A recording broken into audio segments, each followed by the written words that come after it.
we are underway, broadcasting to you from our North Catholic Studios in Cranberry Township for this 5th episode on North Catholic Athletics.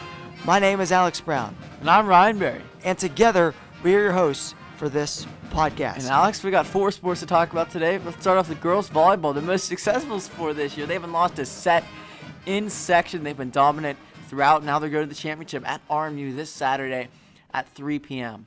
3 p.m. and they're playing South Fayette in that matchup. Still haven't lost a set in conference. They've been absolutely dominant in every team they faced and throughout the playoffs. What could stop this team at this point, Ryan? The only way they could lose is if they beat themselves. And yeah, each and every game we think, oh, maybe they will take this one lightly. Maybe they won't show up. And they've yet to do that. They haven't even lost a set, not even one slip up. They've been dominant from start to finish. They have so many great seniors who are going to play on in college in the future. They have so much great talent, so much good leadership, great coaching. They're really have a great bond, and they're very together, which just allows them to be so successful. I mean, they played Thomas Jefferson, who was the 4 seed in the semifinal, and swept them 3-0. And now they're playing the 10 seed South Fayette, who actually upset number 2 seed Hampton in the quarters, and then upset the 3rd seeded Greater Latrobe in the semis 3-1. So it wasn't like it came down to the wire in those ones either. They beat Hampton 3-1, and they beat Greater Latrobe 3-1. So maybe this could be North Catholic's greatest test, but I think they're up for the challenge. I think so too, and they were there for that game early to watch the South Fayette versus Latrobe game, which happened before North's game against Thomas Jefferson on Tuesday night, November 1st, and it was really a nice way for North to be able to cement themselves even more so with that win against Thomas Jefferson. That they're not messing around. They're going to be there in the playoffs. They beat up Laurel Highlands in less than an hour. They beat Laurel Highlands in less than an hour. Moon was an easy one too, and against a big Moon district that is normally not too bad at volleyball, they really beat them up. And now they play Thomas Jefferson on another side of their conference, and it was a cakewalk for them at times. Even the last set was 25-17, and the second set I think was closer to 25-20, but it didn't feel close. It didn't. They've just been so dominant, and it's impossible to see what could really knock them off track, and it's going to be interesting to see what happens in this championship game. And in their first year up at 3A, they made it to the WPIAL final, and they play South Fayette this Saturday. South Fayette, at 3. I mean, they were a 10 seed, but they were second in Section 2 of Class 3A. There's 5 sections in 3A. They were 8-4, 13-5 overall, so a pretty good record. Maybe they shouldn't have been given the 10 seed. Maybe they were undefeated. Obviously, they were undefeated if they beat the 2 seed and 3 sets to 1, and the 3 seed 3 sets to 1. So they're a good team. In North Catholic, you got to say they got to come ready, but they come ready to play every game. I think this will be no different. And I'm expecting a big win for the Trojan volleyball team, Trojanet volleyball team. North Catholic looking to repeat as WPIAL champions, as they do so often, and just remarkable under Coach Fetter, their success, and they look to continue it this Saturday.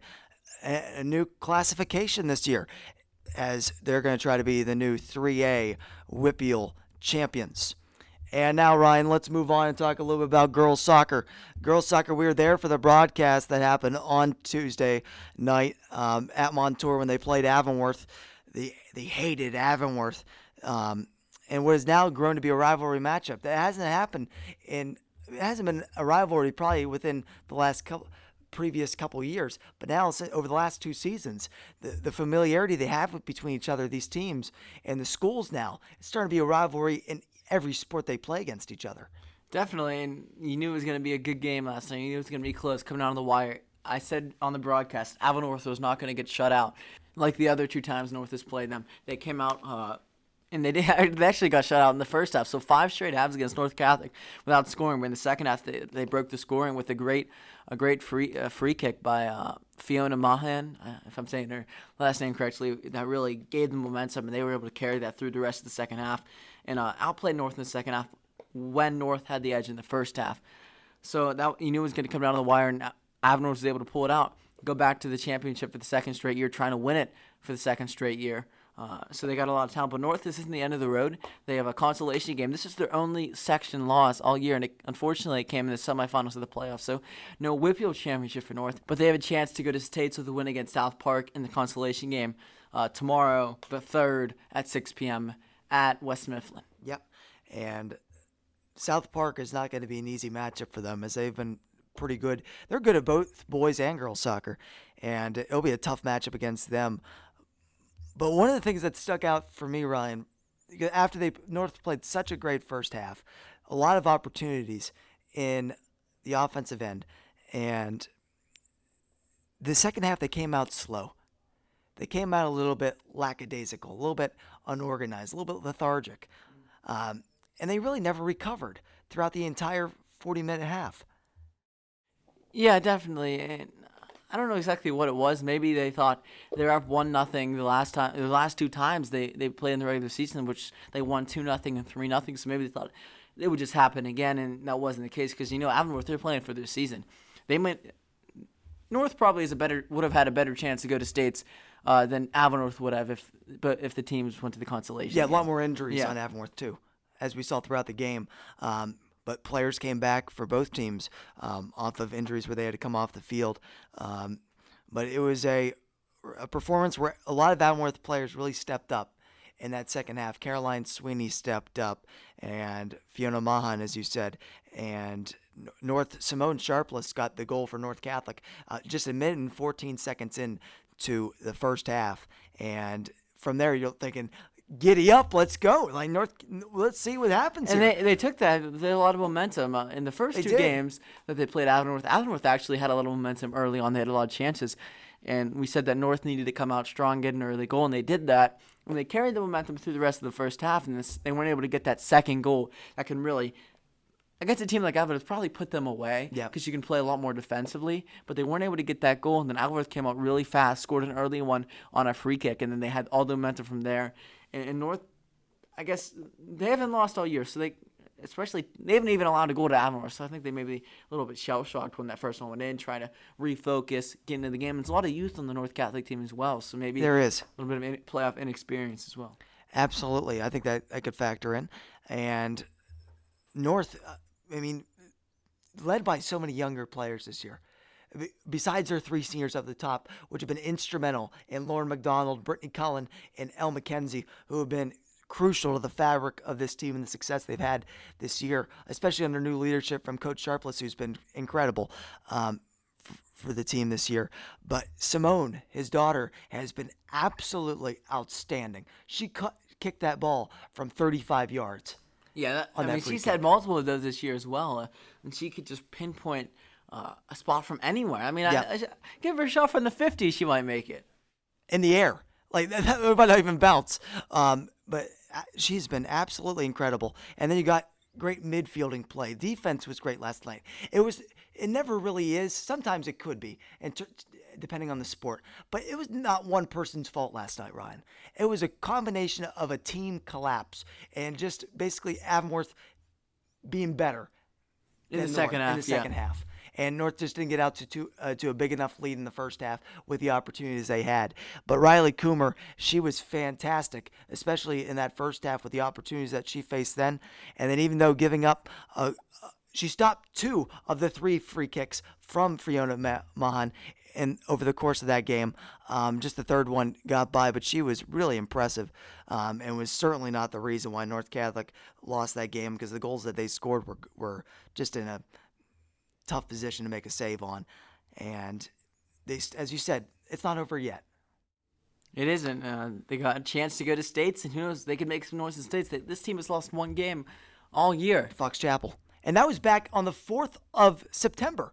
It's been 2 months since they lost a game. Yeah, and that wasn't even section. They've only lost one section game, which was to Avonworth, obviously, in the playoffs. And just there, yeah. And it couldn't have come to a worse team, though, Ryan. It could not have come to a worse team to lose a game like that than Avonworth. It's tough to beat a good team 3 times. You did it twice. Third time, almost did it. Almost right there. But the sting of it being in a WPIAL championship game makes it all the worse. But it's not over yet for North Catholic, and they have so many good players on this team. Lauren McDonald recruited to Rhode Island should be playing soccer there for the next 4 years. And Elle McKenzie, Brittany Cullen, the other two seniors have had great seasons, factored in on the score sheet and even not on the score sheet in even bigger ways. And their leadership has been without question, as it has been with the 9 seniors on the girls volleyball team, which have led their team this far through 4A and through 3A, with moving up in classifications. And we'll see what happens with the girls soccer team, and we'll let you know on the last podcast, on the next upcoming podcast, what happens there. A little note on boys soccer though, Ryan. They lost their playoff matchup to Plum. The first one they had 6-2, and that concluded their season. A lot of adversity in that season, and we'll see what happens next year with that, as they're going to be under new coaching staff. So we'll see what happens there. And you want to talk a little about hockey? Sure. Give us a little perspective. So a little bit of a perspective. I know you don't like to talk about it since you're on the team, but coming off of a loss against Moon, and then previous to that a shootout loss to North Hills, the team was feeling a little bit down, a couple of losses, but then you go out there and you win your next 2 games against Quaker Valley and Chartiers Valley.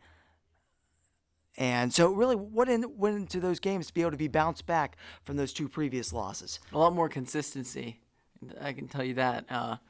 We had, honestly, in the 3 games that, or the two games that we won, Quaker and Chartiers Valley, I feel like we only had like maybe 1.5 bad periods, whereas in the losses we had at least 2 bad periods, maybe even 3 in both those games.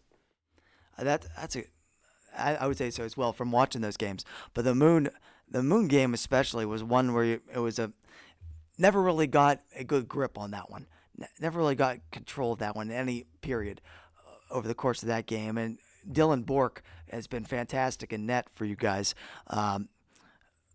But you've played a lot of games early in the season. I mean, you've played 7 games already here in the young season, 5-1-1 throughout those 7, and teams like McDowell just play their 2nd game. So, do you think playing those games early in the season has made you maybe more comfortable as a unit, or you think it's more of a feeling out process? You mean like playing tougher games early? Yes, and with the amount of seniors you lost last year, 13 seniors, you have 7 new players in the varsity lineup this year. Do you think playing games early, a lot of games early, has helped you guys grow better as a team? Yeah, I mean, you look at McDowell, they've only played 2 games. It's good to play a lot of games to kind of find out what you have, and I think we've gone better with that. And we've 4 challenging games coming up as well against teams that will probably be in the playoffs. And one note about Dylan is he has a .931 save percentage, which puts him up right at the top of the league. And our team as a whole goaltending, we have the best save percentage in the league. It's the best goaltending tandem in the league. Donato Curie and Dylan Bork. It doesn't get any better than that in PIAL hockey here in Single A. Next game we got coming up here for hockey is West Allegheny on Tuesday night.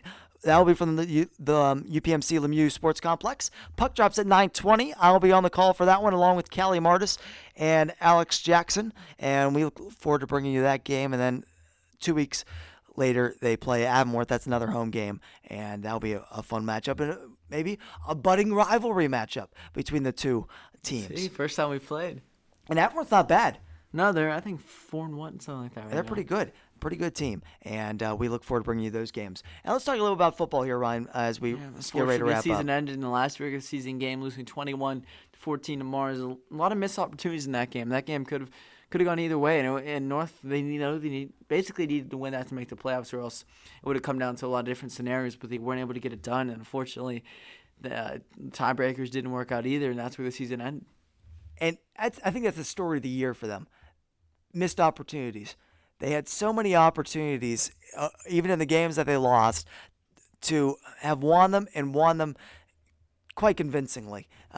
You played a team like Highlands. They only put up 17 points on you. They put up over 50 on Mars. And you still, even with that good defensive performance, you weren't able to capitalize offensively. The offense was just never really got their footing. They never felt comfortable. It didn't look like they were comfortable, I should say, throughout the entire year. And that's a lot different than it was last year, and it's still a feeling out process with the new play calling, new system they were running. But it's always going to be like that. You're always going to have new players. You're always going to have new ideas, and they just never really adjusted throughout the course of the year. And that's going to be Coach O'Shea's final season. Yeah, it was the first year in 4A, so you knew it It wasn't was. going to be perfect. Yep. But you thought a realistic goal was at least to make the playoffs. Unfortunately, they weren't able to do that. They do have a lot of good players that are returning on this team. The leading rusher and touchdown scorer, Jack Fennell, who had 502 rush yards this year, 5.3 average on each attempt, which is really good. He had 9 total touchdowns. Leading receiver, Guy McCamady, will be back. 13 receptions, 185 yards. Jack Fennell was 10 receptions, 89 yards as well. So you should bring Brady O'Hara. Brady O'Hara's back. That's a big one. Really good defensive And you keep end. both your He'll be back. quarterbacks. Keep both your quarterbacks in Caden Sarver and Jason Sickett. So there are definitely some pieces, some good pieces that they're bringing back. And they got some younger players, too, that will be stepping up here on the varsity roster over the next couple of years. But you're losing players like Chase Arrington, who's leads the team out on the field every time at the start of the game. Leaders like him, Seamus Straub, who stepped up in a big way for his team, J.J. Quinta, Julian King is another. There's so many seniors that they're going to be losing that played such a big impact on the team this year. Justin Smith. There's even too many to name here off the top of my head, Ryan. But that's going to hurt going into next year as well, as they really had a great core of leaders on this team. Yep, definitely. But next man up mentality. Absolutely, and that's going to be the focus for the new head coach going into next year. We'll keep you abreast of that situation as we figure that out through the off season. And coordinator changes, we'll cover it all right here on the North Catholic Sports Network, because that does it for our podcast today. Yes, it Ryan. does. Not as long as normal, no interviews. Hopefully we'll get some interviews Next podcast. but we thank you all for listening. Remember, we are your one-stop podcast for everything North Catholic athletics.